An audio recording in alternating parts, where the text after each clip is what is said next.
In this video I'm going to show you how I make these little boxes for my pendants. They're very easy to make, look very nice and add value to your finished items. Okay, let's get on and show you how we make them. Okay, I use the scoreboard from Crafter's Companion. I'll explain more about this as we go on. Got a steel ruler, a heart punch, that's optional, you don't actually need that. I've got some Crafter's Companion extra strong craft tape, a little cutting mat, and some 300-gram pearlescent paper. A 300-gram is probably the minimum weight that you'd want to make boxes with. Anything lighter than that and the box is quite flimsy. And I actually fill the boxes to hold the pendant with just a ball of cotton wool. Okay, let's get on and we'll talk about the scoring board because it makes the making boxes extremely easy.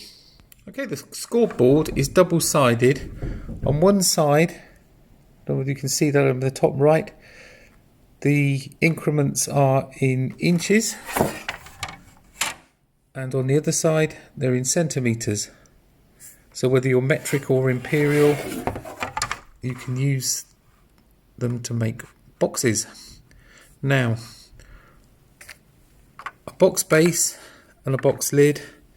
The box lid has to fit over the box base, so the lid is slightly bigger than the box base. Now, you would think that you'd have to make all sorts of complicated measurements, adjustments to make the lid bigger or the base smaller, whichever you were cutting first.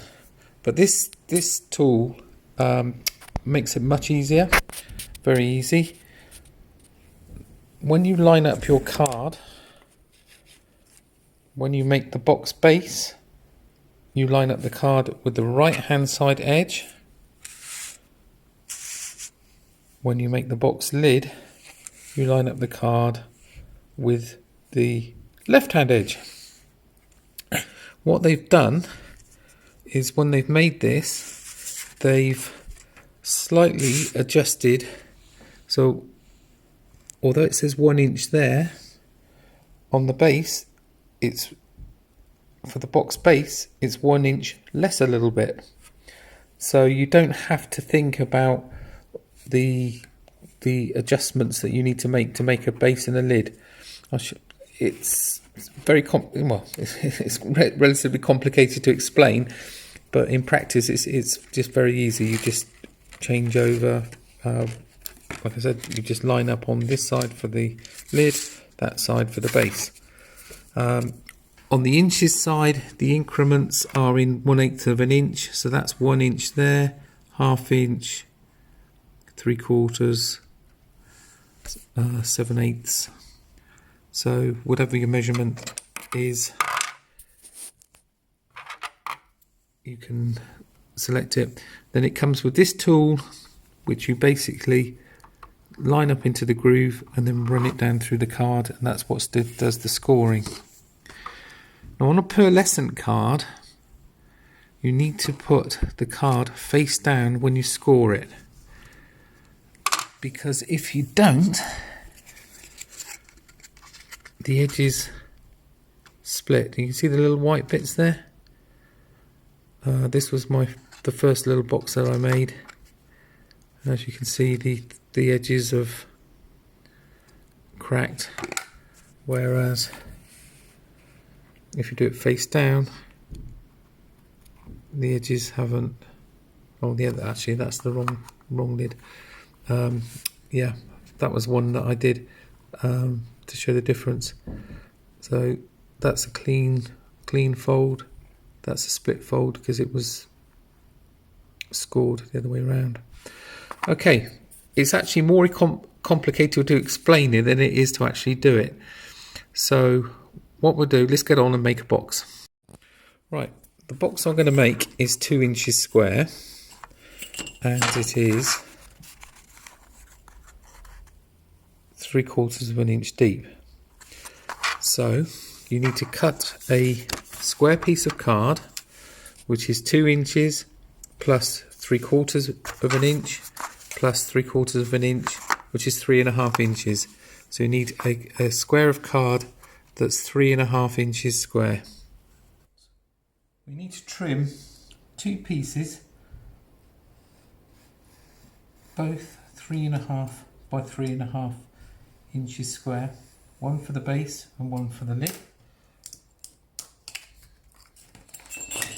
Here I'm using black for the base and the purple colour for the lid.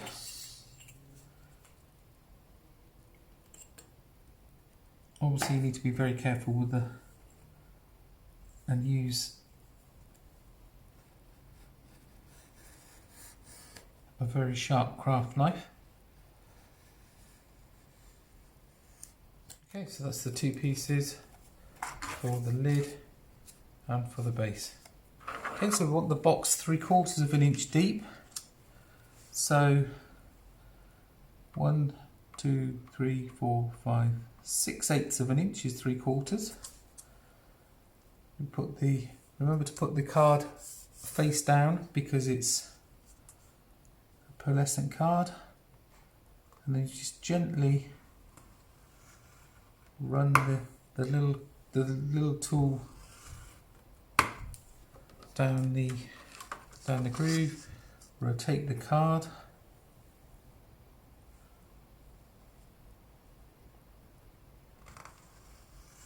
do the next side, rotate the card, do the next side,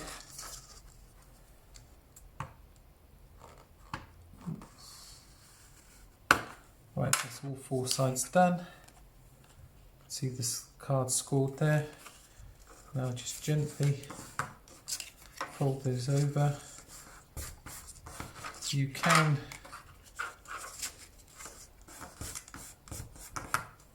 run the tool over to do the fold, but I haven't found that necessary. Right, now we need to just gently trim at the tabs. So all you do is on one side you trim it up to that line, and then just cut a small triangle, rotate the card 90 degrees,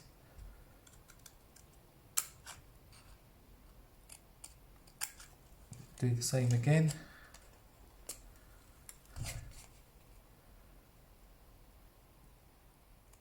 Trim up to the line,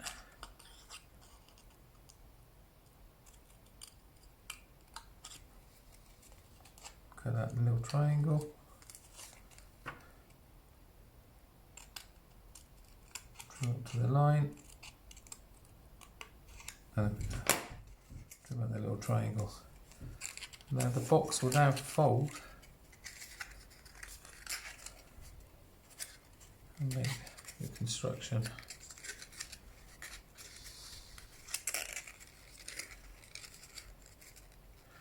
Okay, now to glue this,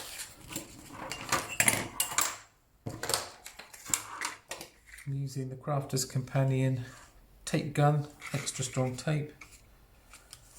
Just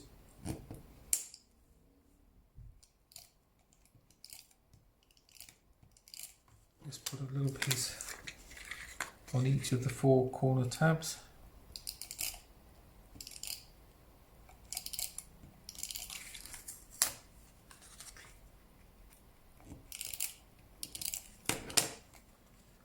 And just gently fold, press it in, and it holds instantly.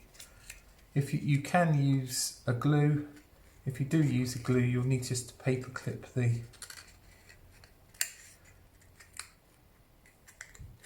hold the sides together until it dries. There we go. little box lid. And for the base we do exactly the same, except this time we use this edge to score the lines with.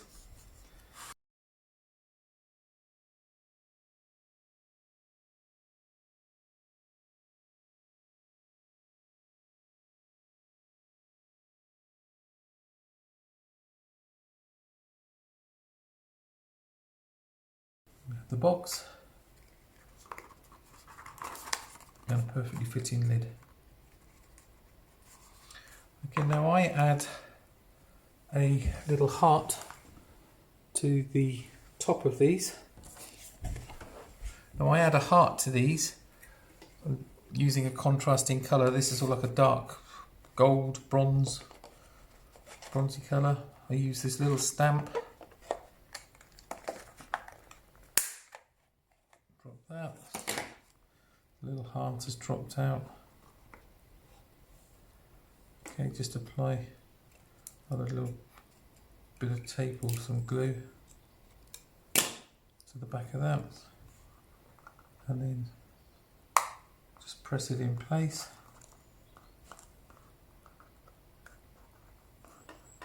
Get it roughly central. Okay, there we go. I've managed to catch the lid there on the sticky glue that I'd left behind. Okay, I'll then get a cotton wool ball, put it inside, and then the pendant sits very nicely in there. So it's easy as that. You can use all sorts of different cards, but as I said before, I recommend that you use at least 300 grams per square meter card. On Amazon it's either listed as 300G or 300 GSM, and that gives you enough rigidity in the card to make a box. Anything less than that is a bit too flimsy. Okay, I hope you've enjoyed this video. If you have, please give it a like. If you don't, then perhaps give us a comment in the comment box and tell me what you didn't like, so I can hopefully make my next video better. Okay, thanks for watching. See you in the next video.